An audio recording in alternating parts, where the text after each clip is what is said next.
This is Aldous Huxley, a man haunted by a vision of hell on earth. A searing social critic, Mr. Huxley, 27 years ago, wrote Brave New World, a novel that predicted that someday the entire world would live under a frightful dictatorship.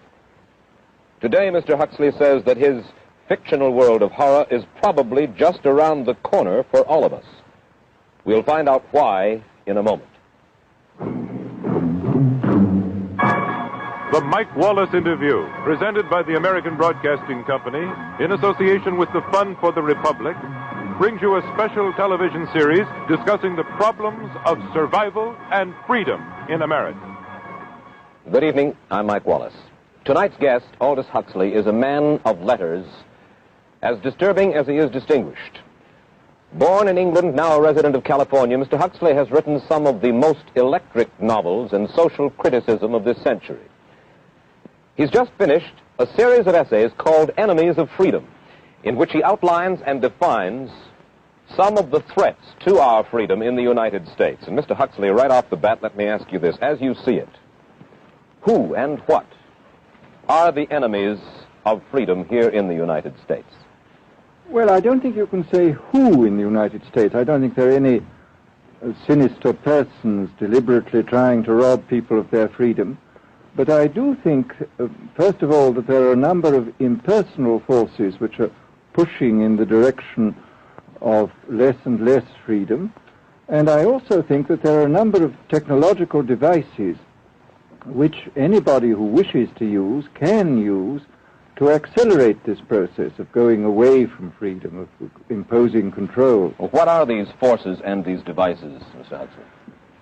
I should say that there are two main impersonal forces. The first of them is not exceedingly important in the United States at the present time, though very important in other countries. This is the force which in general terms can be called overpopulation, the mounting pressure of population pressing upon existing resources. This, of course, is an extraordinary thing. Something is happening which has never happened in the world's history before.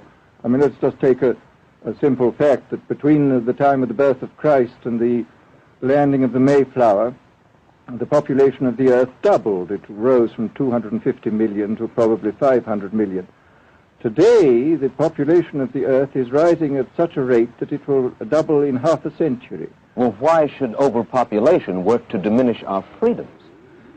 Well, in a number of ways. I mean, the experts in the field, like Harrison Brown, for example, pointed out that in the underdeveloped countries, actually the standard of living is at present falling, that people have less to eat and less goods per capita than they had 50 years ago. And as the position of these countries, the economic position, becomes more and more precarious, obviously the central government has to take over more and more responsibility for keeping the ship of state on an even keel. And then, of course, you're likely to get social unrest under such conditions, with again an intervention of the central government. So that I think one sees here a pattern which seems to be pushing very strongly towards a totalitarian regime. And unfortunately, as in all these underdeveloped countries, the only highly organized political party is the Communist Party, it looks rather as though they will be the heirs to this unfortunate process, that they will step into the position of power. Well, then, ironically enough, one of the greatest forces against communism in the world, the Catholic Church, according to your thesis, would seem to be pushing us directly into the hands of the communists because they are against birth control. Well, I think this strange paradox probably is true. There is it's an extraordinary situation, actually. I mean, one has to look at it, of course, from a biological point of view. The whole essence of biological life on Earth is a question of balance, and what we have done is to practice death control in a most intensive manner without balancing this with birth control at the other end. Consequently, the birth rates remain as high as they were, and death rates have fallen substantially. All right, then. So much for the time being, anyway, for overpopulation. Another force that is diminishing our freedoms. Well, another force which I think is very strongly operative in this country is the force of what may be called over-organization. As technology becomes more and more complicated, it becomes necessary to have more and more elaborate organizations, more hierarchical organizations. And incidentally, the advance of technology has been accompanied by an advance in the science of organization. It's now possible to make organizations on a larger scale than was ever possible before.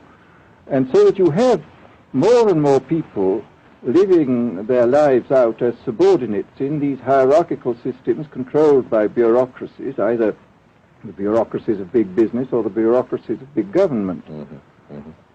Now, the devices that you were talking about, are there specific devices or methods of communication which diminish our freedoms in addition to overpopulation and over-organization? Well, there are certainly devices which can be used in this way.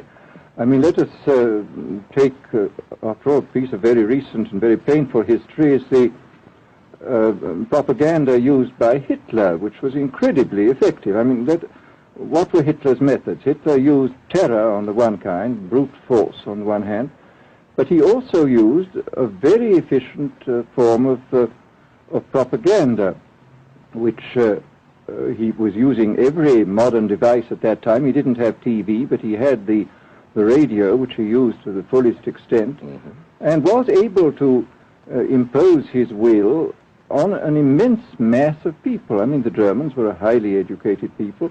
Well, we're aware of all this, but how do you equate Hitler's use of propaganda with the way that propaganda, if you will, is used, let us say, here in the United States? Are you suggesting that there is a parallel? Needless to say, it's not being used in this way now, but the point is, it seems to me, that there are methods at present available, methods superior in some respects to Hitler's method, which could be used in a bad situation. I mean, what I feel very strongly is that we mustn't be caught by surprise by our own advancing technology. This has happened again and again in history.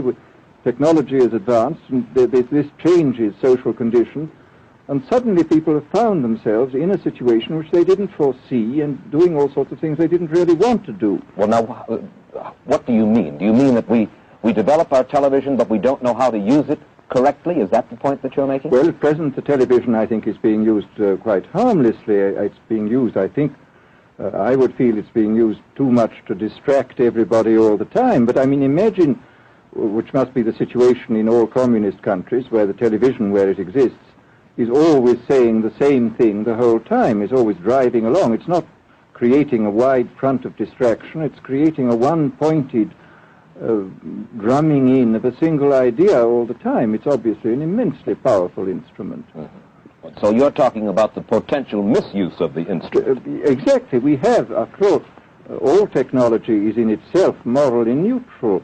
These are just powers which can either be used well or ill. It's the same thing with atomic energy. We can either use it to blow ourselves up, or we can use it as a substitute for the coal and the oil, which are running out. You've even written about the use of drugs in this light.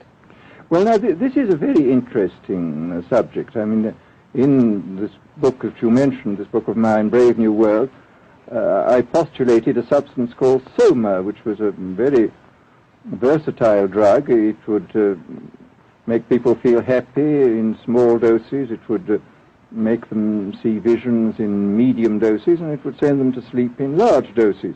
Well, I don't think such a drug exists now, nor do I think it will ever exist, but we do have drugs which will do some of these things, and I think it's quite on the cards that we may have drugs which will profoundly change our mental states without doing us any harm. I mean, this is the pharmacological revolution which has taken place, that we have now powerful mind-changing drugs which, physiologically speaking, are almost costless. I mean, they are not like opium or like cocaine, which do change the state of mind, but leave terrible results physiologically and morally. Mr. Huxley, in your new essays, you state that these various enemies of freedom, are pushing us toward a real-life, brave new world, and you say that it's awaiting us just around the corner. First of all, can you detail for us what life in this brave new world which you fear so much, or what life might be like? Well, to start with, I think this kind of the dictatorship of the future, I think will be very unlike the dictatorships which we've been familiar with in the immediate past.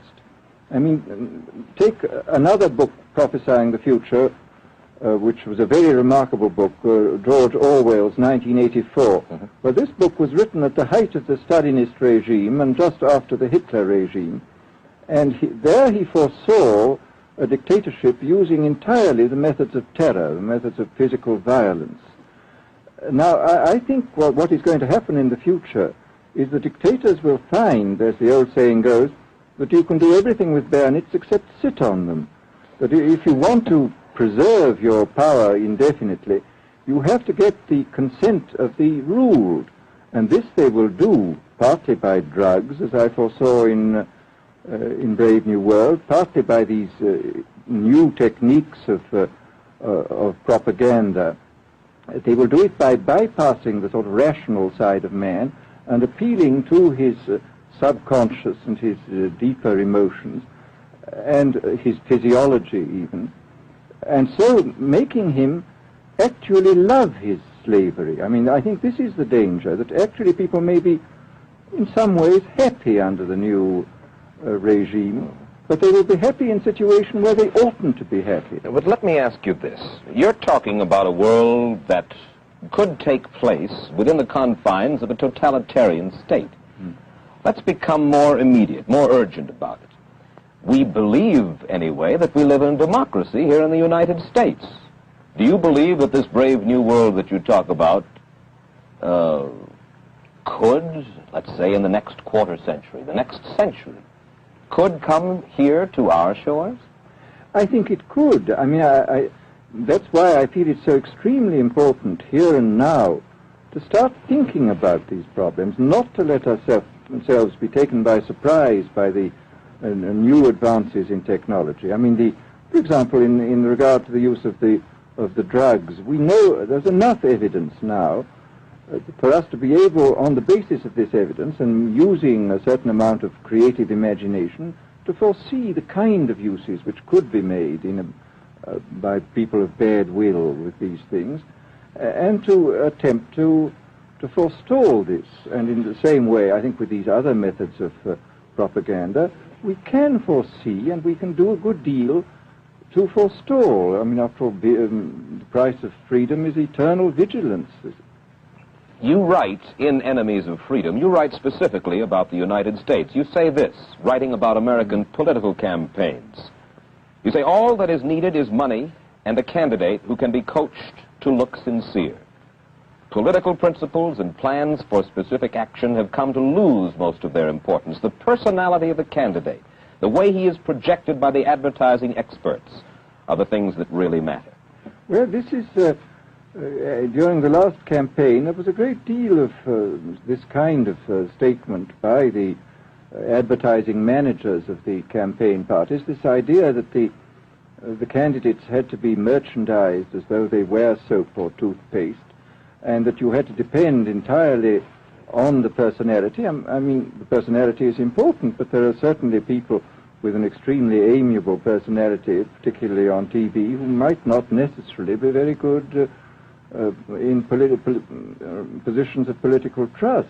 Well, do you feel that men like Eisenhower, Stevenson, Nixon, with knowledge of forethought, were trying to pull the wool over the eyes of the American public? No, but they were being advised by powerful advertising agencies who were making campaigns of a quite different kind from what had been made before. And I think we shall see probably all kinds of new devices coming into the picture. I mean, for example, this thing which got a good deal of publicity last autumn, subliminal projection. I mean, as it stands, this thing, I think, is of no menace to us at the moment. But I was talking the other day to one of the people who has done most experimental work in the psychological laboratory with this, was saying precisely this, that it is not at the moment a danger, but once you've established a principle that something works, you can be absolutely sure that the technology of it is going to improve steadily. And I mean, his view of the subject was that, well, maybe they will use it to some extent in the 1960 campaign, but they will probably use it a good deal and much more effectively in the 1964 campaign, because this is the kind of rate at which technology advances. And we'll be persuaded to vote for a candidate that we do not know that we are being persuaded to vote for. Exactly. I mean, this is the rather alarming feature, that you're being persuaded below the level of choice and reason. In regard to advertising, which you mentioned just a little ago, in your writing, particularly in Enemies of Freedom, you attack Madison Avenue, which controls most of our television and radio advertising, newspaper advertising, and so forth. Why do you consistently attack the advertising agency? Well, no, I think that advertisement plays a very necessary role, but the danger, it seems to me, in a democracy is this. I mean, what does a democracy depend on? A democracy depends on the individual voter making an intelligent and rational choice for what he regards as his enlightened self-interest in any given circumstance. But what these people are doing, I mean, what both for their particular purposes, for selling goods, and the dictatorial propagandists are doing, is to try to bypass the rational side of man and to appeal directly to these unconscious forces below the surface, so that you are, in a way, making nonsense of the whole democratic procedure, which is based on conscious choice on rational grounds. Of course, well, maybe you have just answered this next question, because in your essay you write about television commercials, not just political commercials, but television commercials as such, and how, as you put it, today's children walk around singing beer commercials and toothpaste commercials, and then you link this phenomenon in some way with the dangers of a dictatorship. Now, could you spell out the connection, or how do you feel that you have done so sufficiently? Well, I mean, here, this whole question of children, I think, is a terribly important one, because the children are quite clearly much more suggestible than the average grown-up. And again, suppose that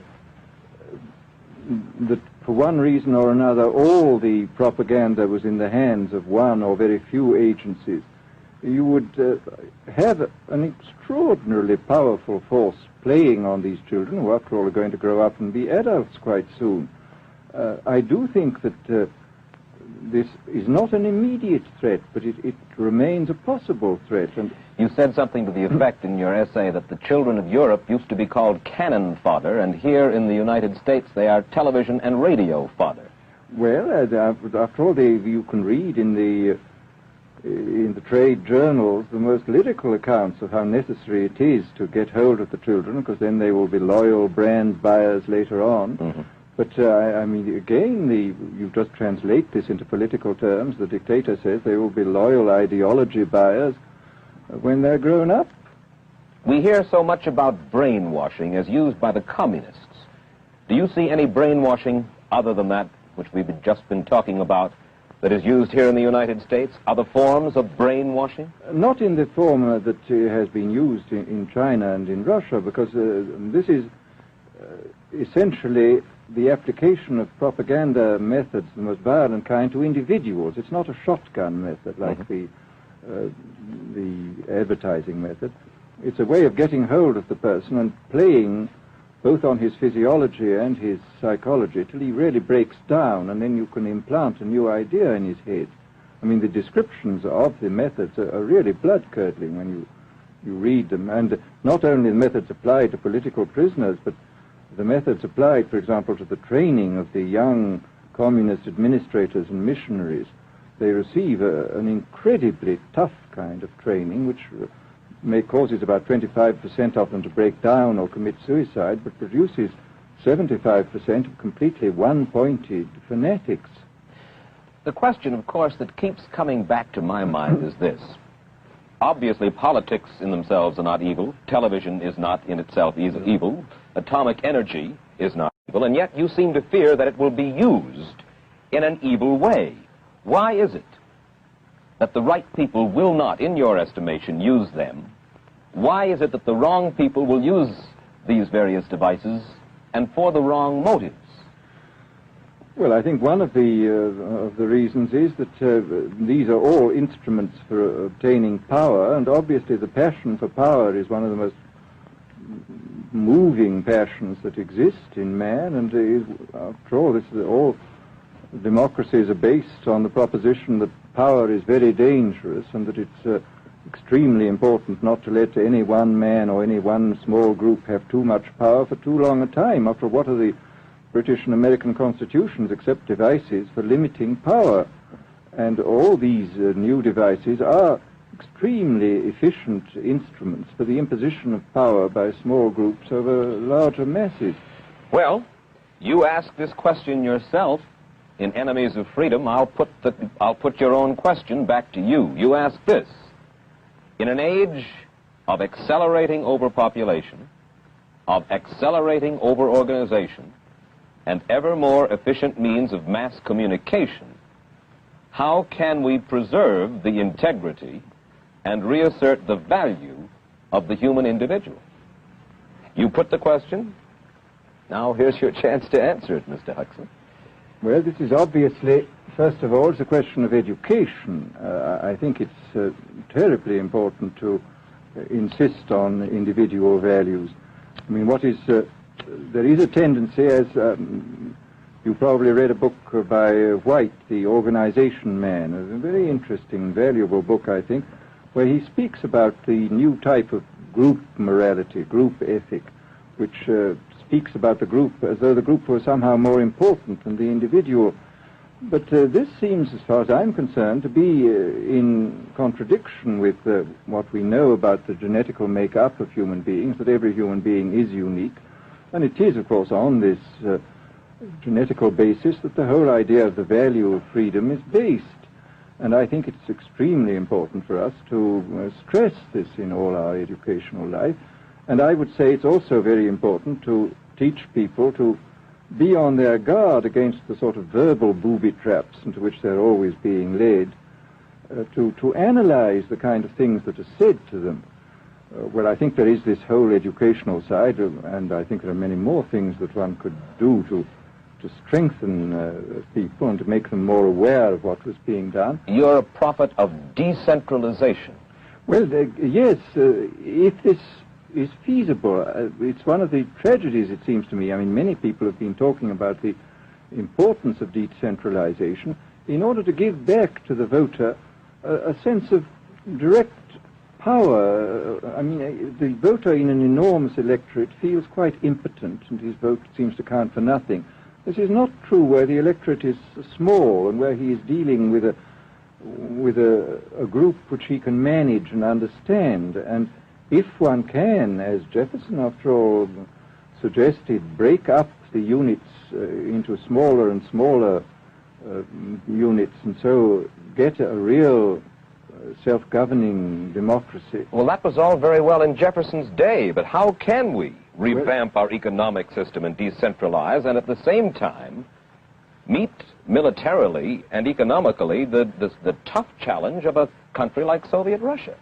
Well, I think the answer to that is that there are, it seems to me that industrial production is of two kinds. I mean, there are some kinds of industrial production which obviously need the most tremendously high centralization, like the making of automobiles, for example. But there are many other kinds where you could decentralize quite easily and probably quite economically, and that you would then have this kind of decentralized life. After all, you begin to see it now if you travel through the South, this decentralized textile industry which is springing up there. Mr. Huxley, let me ask you this, quite seriously. Is freedom necessary? As far as I'm concerned, it is, yes. Why? Is it necessary for a productive society? Yes, I should say it is. I mean, a genuinely productive society. I mean, I think you could produce plenty of goods without much freedom, but I think the whole sort of creative life of man is ultimately impossible without a considerable measure of individual freedom, that initiative, creation, all these things which we value, and I think value properly, are impossible without a large measure of freedom. Well, Mr. Huxley, take a look again at the country which is in the stance of our opponent anyway it would seem to be there, Soviet Russia. It is strong and getting stronger economically, militarily. At the same time, it's developing its art forms pretty well. It seems not unnecessarily to squelch the creative urge among its people, and yet it is not a free society.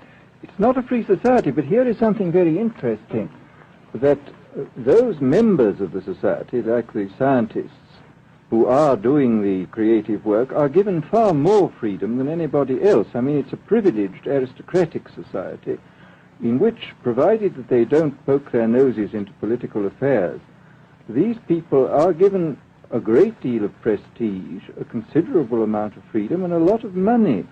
I mean, this is a very interesting fact about the new Soviet regime, and I think what we're going to see is a people on the whole with very little freedom, but with an oligarchy on top, enjoying a considerable measure of freedom and a very high standard of living. And the people down below, the epsilons down below, enjoying very little. And you think that that kind of situation can long endure? I think it can certainly endure much longer than a situation in which everybody is kept down. Because, I mean, they can certainly get their technological and scientific results on such a basis. Well, the next time that I talk to you then, perhaps we should investigate further the possibility of the establishment of that kind of a society, where the drones work for the queen bees up above. Well, but yes, but I must say I still believe in democracy. If we can make the best of the creative activities of the people on top, plus those of the people on the bottom, so much the better. Mr. Huxley, I surely thank you for spending this half hour with us, and I wish you Godspeed, sir. Thank you. Aldous Huxley finds himself these days in a peculiar and disturbing position. A quarter of a century after prophesying an authoritarian state in which people were reduced to ciphers, he can point at Soviet Russia and say, "I told you so." The crucial question, as he sees it now, is whether the so-called free world is shortly going to give Mr. Huxley the further dubious satisfaction of saying the same thing about us. Stay tuned for a preview of next week's interview. Till then, Mike Wallace, good night.